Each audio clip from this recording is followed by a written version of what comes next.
오늘 우리에게 주시는 하나님의 말씀은 마태복음 28장 16절에서 20절 말씀입니다.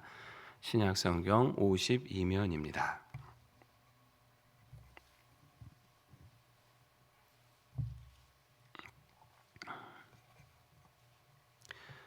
마태복음 28장 16절에서 20절까지의 말씀을 한 절씩 교독하시겠습니다.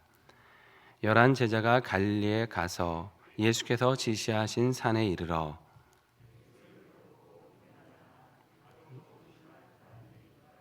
예수께서 나와 말씀하여 이르시되 하늘과 땅의 모든 권세를 내게 주셨으니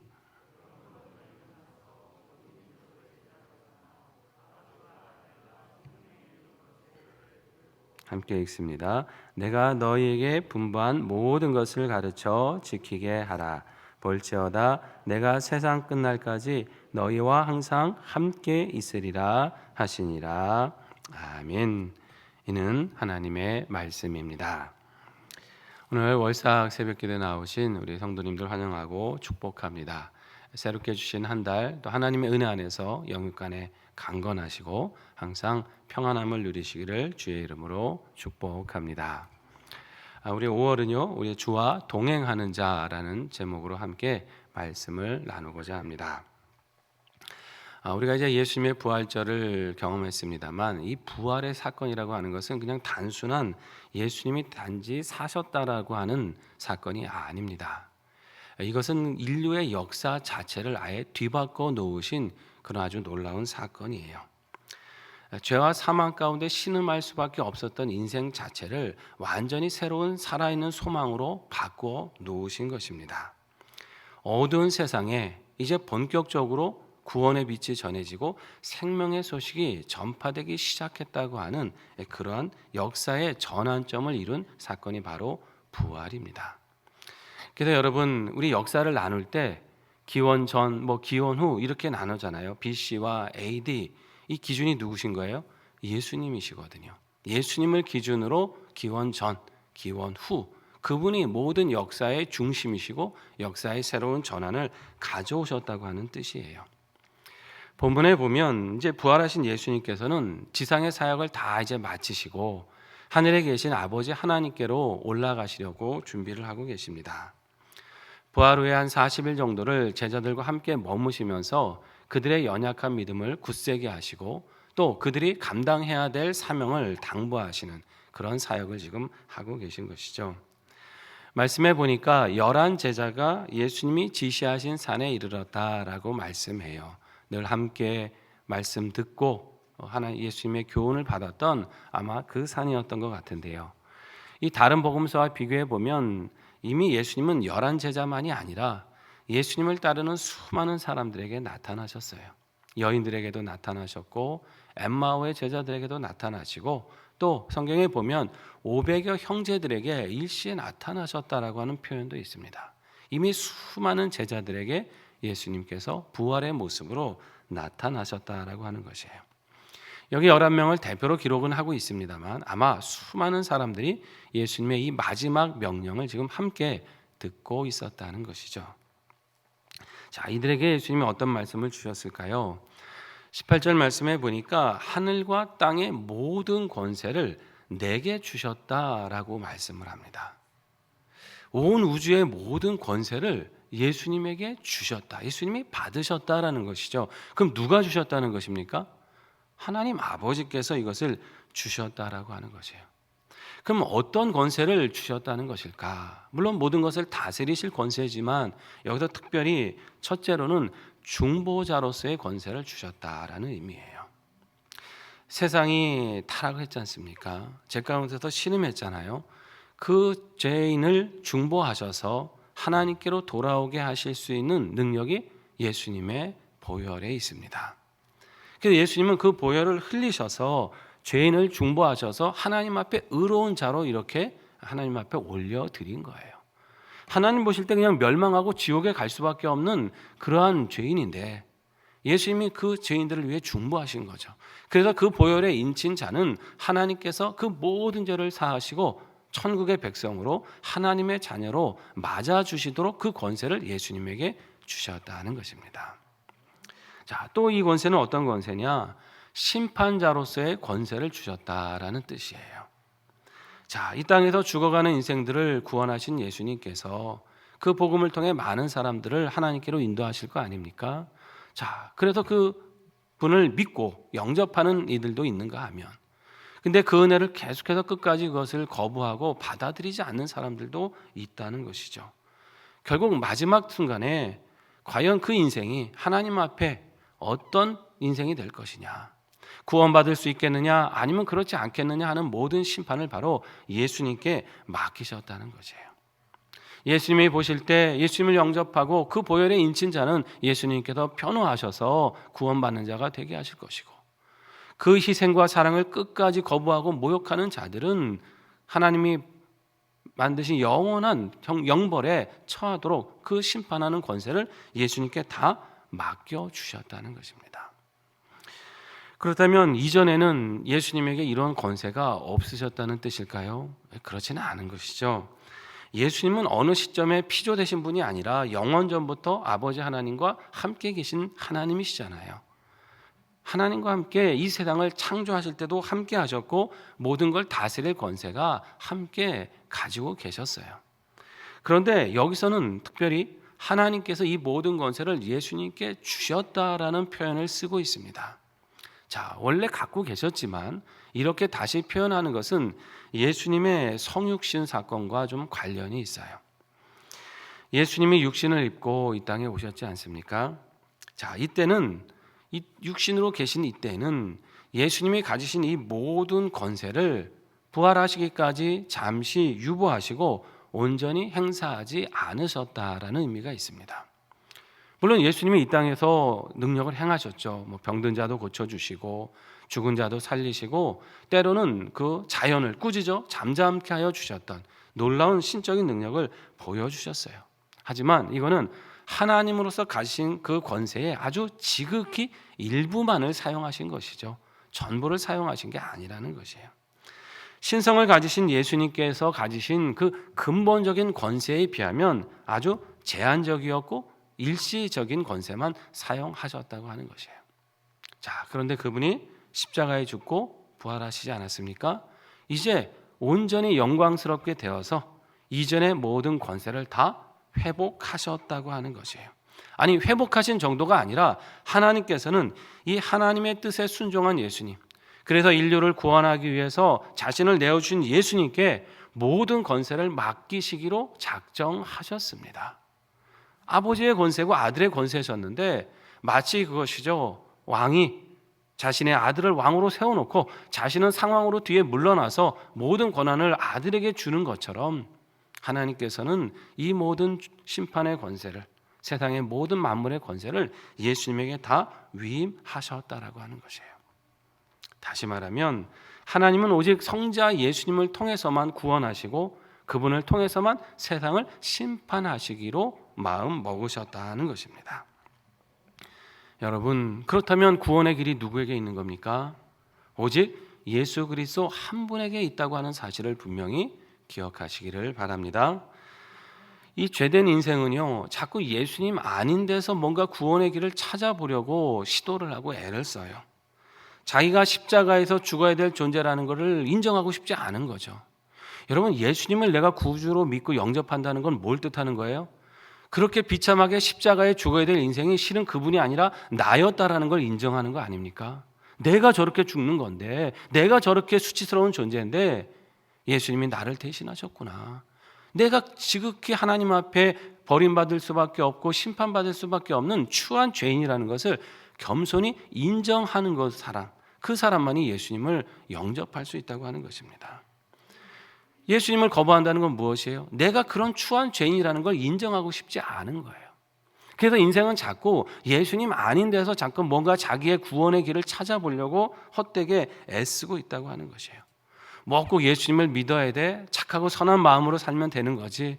뭐 예수님 아니어도 하나님을 내 마음에 모시고 잘 믿으면 되는 거 아니야? 이런 말을 하는 사람들이 있다고 하는 것이죠. 예수님을 자꾸 제쳐놓고 예수님 아닌 뭐 나의 노력이나 또는 하나님께 이르는 길은 여러 가지 길이 있지 않겠느냐 이러면서 예수님을 제쳐놓고 뭔가 구원의 길을 찾으려고 시도한다는 것입니다. 여러분 말씀해 보십시오. 하나님은 오직 예수님에게 모든 구원의 길을 맡기셨고 심판의 길도 맡기셨다고 하는 사실입니다. 다른 길이 없다는 거예요. 다른 길이 있으면 얼마든지 찾아서 노력하고 해서 하나님께 이르면 좋겠지만 하나님은 이미 모든 구원의 길과 심판의 길을 예수님께 다 맡기셨는데 어디서 인생의 다른 길을 찾을 수 있겠습니까? 다른 길은 결코 없는 것입니다. 인간들이 아무리 지혜를 모으고 합의를 해도 하나님께서는 이 구원의 모든 길, 인생의 모든 심판의 그 모든 상황들을 다 오직 한 분 예수님께 맡겨주셨다라고 하는 것입니다. 여러분, 우리가 믿는 예수님께서 바로 우리의 구원자가 되시고 심판자가 되시는 거예요. 그분을 의지하는 자는 결코 멸망에 처할 일이 없게 되는 것입니다. 그분을 바라고 굳게 붙드는 자는 반드시 마지막 날에 하나님의 구원과 놀라운 축복에 거하게 되는 것입니다. 여러분, 이것을 기억하시고 예수님의 부활과 그 십자가를 늘 의지하는 능력의 삶을 살아가시기를 바랍니다. 자, 그러면 오직 구원의 길이 예수님 한 분밖에는 없다고 한다면 그러면 우리는 어떻게 살아야 되는 것이겠습니까?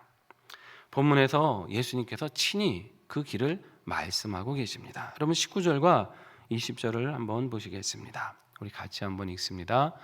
그러므로 너희는 가서 모든 민족을 제자로 삼아 아버지와 아들과 성령의 이름으로 세례를 베풀고 내가 너희에게 분부한 모든 것을 가르쳐 지키게 하라. 볼지어다 내가 세상 끝날까지 너희와 항상 함께 있으리라 하시니라. 아멘. 자, 하나님께 이르는 구원의 길이 오직 예수님밖에 없다고 했을 때는 자연스럽게 인생이 나아갈 방향이 정해진다는 것이에요. 그분을 전하고 증거하는 삶을 살라는 것입니다. 여러분, 그래야 죽어있는 사람들이 다 살 거 아니에요. 우리처럼 멸망해 있던 사람들이 하나님의 자녀가 될 거 아닙니까? 그 길이 어디 있어요? 전하는 것이죠. 가르치는 것밖에 없다고 하는 것이에요. 믿지 않는 영혼들 그 누구든지 그들에게 복음을 증거해야 된다는 거예요. 그 대상이 누구예요? 모든 민족이라고 말씀합니다. 누구를 제외하고 어디만 전하고 누구만 중요하고가 아니라 이 땅에 생명을 가진 모든 인생에게 이 은혜를 전해야 된다는 것입니다. 여기 이제 제자를 삼는다 이런 표현이 나오죠. 이 제자라는 말 참 우리 예수님의 제자들도 있었지만 모든 성도들이 사모하고 걸어가야 될 길 아닙니까? 이 제자가 된다는 건 말씀을 통해서 보면 두 가지가 같이 있어야 되는 거예요. 하나는 뭐냐면 예수님을 믿고 구주로 영접하는 신앙 고백이 있어야 되는 것입니다. 그게 바로 세례를 받는 거잖아요. 이 세례라고 하는 게 나는 이제 예수님을 영접한 사람이고 예수님만을 위해서 살아갈 하나님의 자녀가 되겠습니다. 나는 이걸 공개적으로 나는 고백하고 선포합니다. 이게 세례 아닙니까? 이것이 있어야 된다는 거죠. 자, 그리고 세례를 받은 사람은 어떻게 살아야 제자가 된다는 거예요? 예수님이 가르치신 말씀을 배우고 그 가르침 받은 대로 지키는 사람, 바로 이 사람이 제자라고 하는 사실입니다.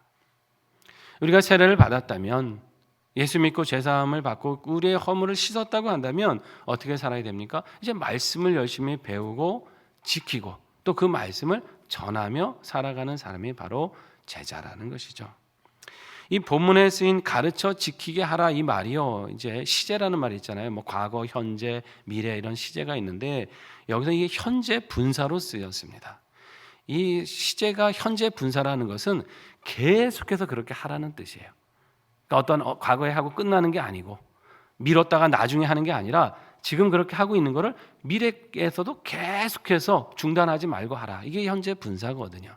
그러니까 하나님의 말씀을 배우고 지키고 또 이것을 전하는 건 어떻게?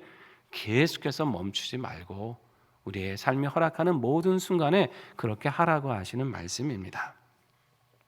자, 여러분, 이것이 바로 우리 예수님께서 이 세상에서 하나님 앞에 올라가시면서 모든 믿는 자들에게 부탁하신 명령입니다.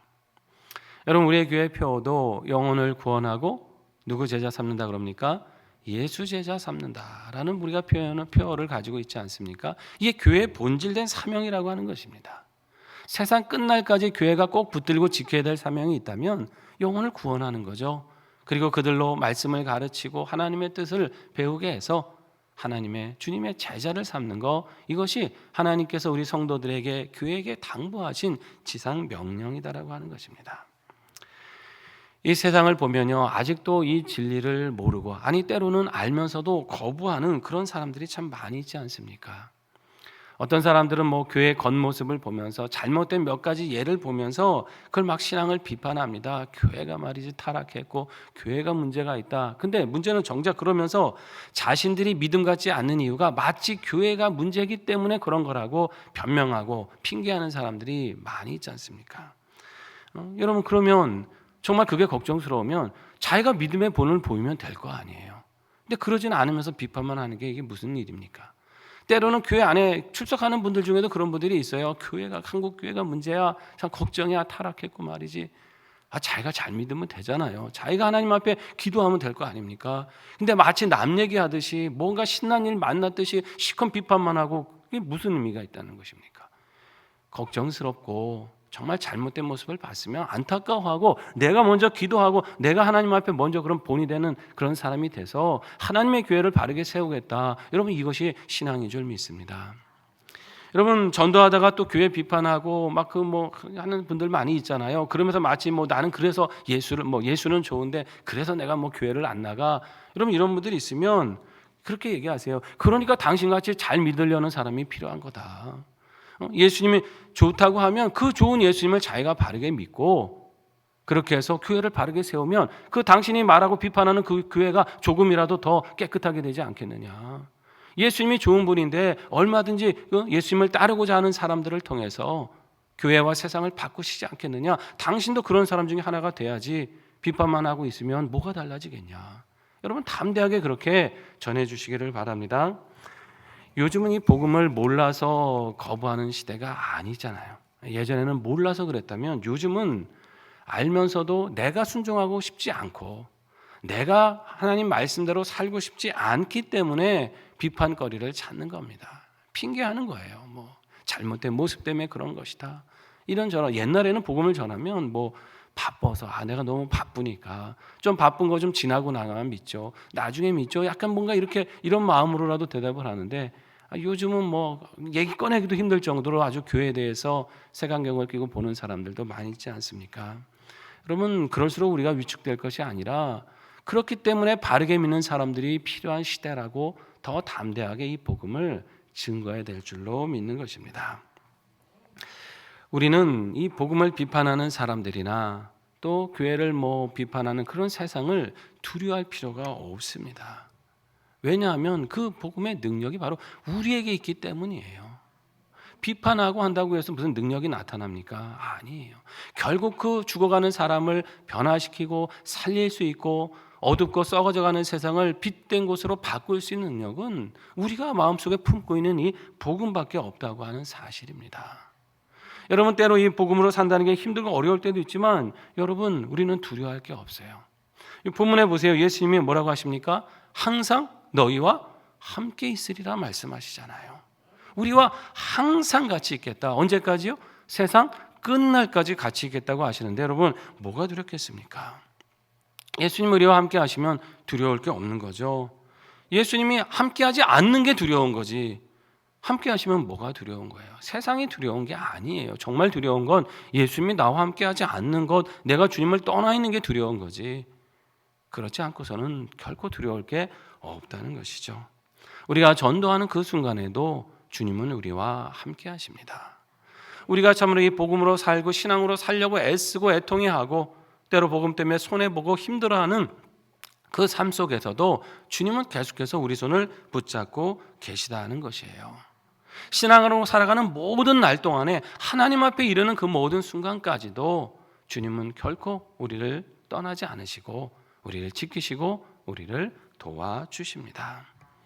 신앙으로 살다가 어렵고 힘든 일 만난다고 여러분 낙심하지 마십시오. 주님이 항상 우리와 함께 하십니다. 세상의 악이 우리를 위협하고 엄습한다 해도 두려워하지 마시기 바랍니다. 주님이 우리와 함께 하셔서 우리를 지키시고 우리를 반드시 승리하게 하십니다. 언제까지입니까? 세상 끝날까지 그렇게 하신다고 말씀하셨습니다.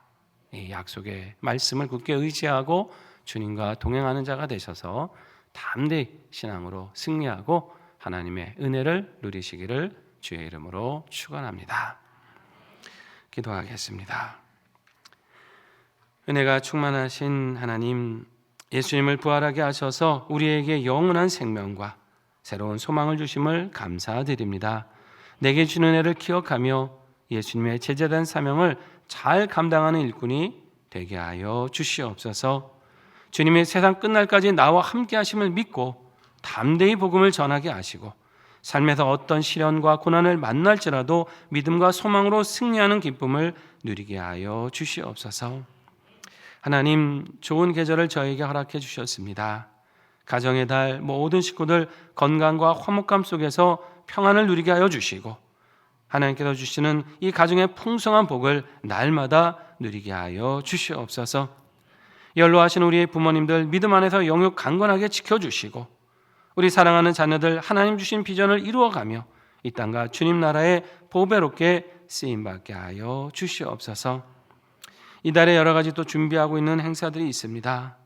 복된 친교의 장이 되게 하여 주시고 사랑 안에서 하나 되며 믿음 안에서 더욱 든든히 서가는 우리 상영교회가 되게 하여 주시옵소서. 항전직 선거도 잘 마치게 해주심을 감사드립니다. 이제 픽됐던 일꾼들이 기도하며 준비하게 하셔서 주님의 교회를 견고히 세우고 성도들에게 큰 기쁨을 전하는 일꾼이 되게 하여 주시옵소서. 하나님, 코로나로 인해 지친 우리의 모든 일상도 온전히 회복해 주시기를 기도합니다. 바이러스의 위력을 무력화시켜 주시고 또 다른 변이로 고통받지 않도록 온전히 지켜 주시옵소서. 회복되어가는 일상이 다시 어려움을 만나는 일 없도록 보호하여 주시며 예배와 삶의 모든 자리자리마다 늘 안전하고 평안케 하여 주시옵소서. 이달에는 새로운 대통령의 취임이 있습니다. 우리 하나님께서 대통령과 유정들에게 지혜를 주시고 하나님을 두려워하는 마음, 국민을 존중하는 선한 정치를 펴나갈 수 있도록 동행하여 주시옵소서. 이 시간 귀한 제목을 가지고 감사함으로 예물 드린 손길들이 있습니다. 하나님 앞에 구하는 기도의 제목마다 순탄히 응답해 주시고 우리의 헌신이 드려지는 곳마다 주님의 선한 역사가 일어나고 복음이 증거되는 기쁨이 충만케 하여 주시옵소서. 복된 달 우리 가정과 자녀들을 더욱 굳건한 은혜로 붙잡아 주시기를 간구합니다. 취업과 진로의 문을 열어주시고 결혼과 태열매를 기도할 때에 응답하여 주시옵소서. 군복무로 유학으로 출타한 우리 자녀들 늘 평강히 지켜주시옵고 특별히 육신의 질병으로 고침받기를 기도하는 우리 성도들에게 주께서 친히 안수하사 온전한 치유를 허락하여 주시옵소서. 새롭게 주신 이 한 달 우리 상현에 속한 모든 성도들의 발걸음을 지켜주시고 생업에 힘쓰는 모든 수고에 보람된 열매가 가득하게 하여 주시옵소서. 예수님의 이름으로 기도드립니다. 아멘. 우리 공동의 기도 제목을 드리겠습니다. 우리 말씀을 생각하시면서 주님과 동행하며 담대한 복음의 일꾼으로 살아가게 하여 주시옵소서. 어떠한 삶의 시련과 고난이 있을지라도 주님이 나와 함께 하심을 믿고 그 능력으로 승리케 하여 주시옵소서. 우리 교회가 더욱더 이 영혼을 구원하고 제자 삼는 이 사명을 잘 감당하는 교회 되게 기도해 주시고요. 또 믿음의 친교 속에서 더욱더 하나 되는 교회, 굳건한 믿음의 반석에 서는 교회 되도록 기도해 주시기 바랍니다.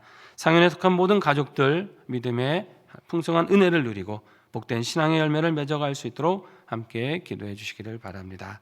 코로나가 약화되고 예배의 삶의 평안을 온전히 되찾을 수 있도록 기도해 주시고요. 특별히 이 시간에 복음 들고 세계 곳곳에서 하나님의 말씀을 전하고 있는 우리 선교사들 또 선교지 위에서도 함께 기도해 주시기를 바랍니다. 새롭게 주신 5월이 새로운 소망의 달이 되고 우리 하나님의 은혜를 또 새롭게 경험하는 시간 되도록 기도해 주시기 바랍니다. 5분 정도 우리 공동의 제목으로 함께 기도하시고요. 각자 가지고 나온 기도로 하나님께 나아가시겠습니다. 주의 이름 외쳐 부르며 함께 기도합니다. 주여, 주여, 주여.